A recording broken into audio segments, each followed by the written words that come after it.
I'd like to welcome Stephen Taylor from the University of Oxford and Phillip Hunt from Mobikats. They've just been with us delivering a really engaging session on VR and its use in teaching, research and in the built environment industry. I have a few questions for you. So, Stephen, if I can start with you, can you tell us a bit about how you've been using your VR in your research? So we've been using it to visualise complicated 3D data right the way from the human genome, which is really, really small, right up to full-size body objects from MRI scans, CT scans and ultrasound scans. And the main sort of driver was we're really interested, because we manipulate 3D objects every day in real life, we tend to work on a 2D screen most of the time. So my research is really interested, can we get better productivity and better insight into research by actually using a 3D display such as virtual reality. And I see that Oxford University has started using VR in teaching now, testing the water, and you're interested in doing that in your area as well. Yeah, I mean there's a lot of work being done in surgical teaching, for example, so it's a lot better to practice on a virtual kind of body rather than a real body, because obviously it's dangerous and it's expensive.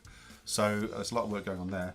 We've been approached to look at this from a sort of like looking at anatomy and trying to understand that, and maybe be able to label items of anatomy to help teach undergraduates in their studies. That's brilliant. But of course, VR really does have a wow factor about it. People put on the headsets and they're really taken. But what do we need to be mindful of in education?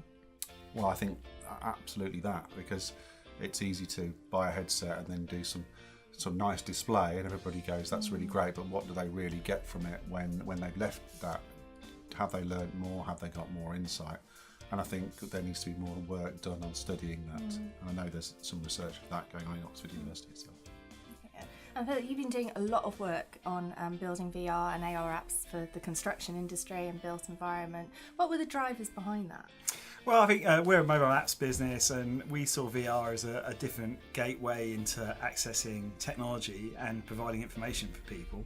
And therefore, we see that as a really important tool. VR is a great tool for doing that in the construction industry, either from training, from project management, and actually in the architectural phase. So it's just a slam dunk, really. You know, being able to play in the virtual world of construction works really well.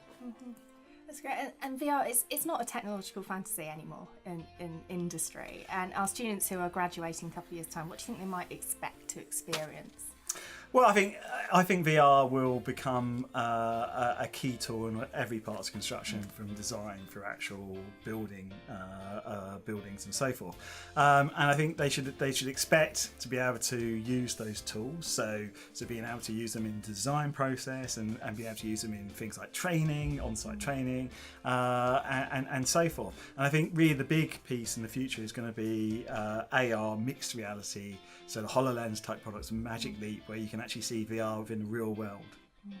And for institutions like ours, university colleges who are developing our students to be the best they can be in the built environment, what should we be providing them to get them ready for that? Well, I think you need to give people a taste of VR, and VR is really accessible now through things like Google Cardboard. So essentially, headsets that cost less than £10 that you can plug your phone into, and you can experience VR. And you should be providing VR education through those platforms, and potentially providing users with those goggles that are less than £10. You know, because then they can start getting engaged with it now and get a feeling for it. Because it's interesting when you present VR to people. What's really interesting is you learn loads about how it can be applied. You know, we all have feelings because we work in the industry how it should be applied, but it's people like yourselves who work at the coal face who really see the value of it. So we learn a lot. So I think that's it. They've got to start using it to start really understanding how it can be applied. Yeah, it's quite a step from textbooks, isn't it? But cheaper. Most of them, I think. Okay, so what in the world of VR would you recommend to us? Something that's really inspired you recently? Well, one of the first experiences I had was using Tilt Brush, which is by Google, but I think it's been bought by HTC now. And it's just really great because you don't need a lot of ability. If you're an artist, it's really fantastic. You can actually draw in three-dimensional space, change the palette, walk through your drawings, and it just really gives you a flavour of what's possible in VR, I think. And it's a very quick onboarding procedure, so people just get it. Fantastic. For me, it's using VR in project management. So being able to take 360-degree photos, that saves a lot of time rather than taking lots and lots of individual photos. You can just take one photo and share it with your project team. And it's about enabling people to collaborate together. So tools like P360M, Hollow Builder, and other tools out there that allow that, I think, are really going to help people, and they're really inspiring. Right, and if we're just starting out, we haven't done much VR so far. What would be the top tip to get people engaged in it?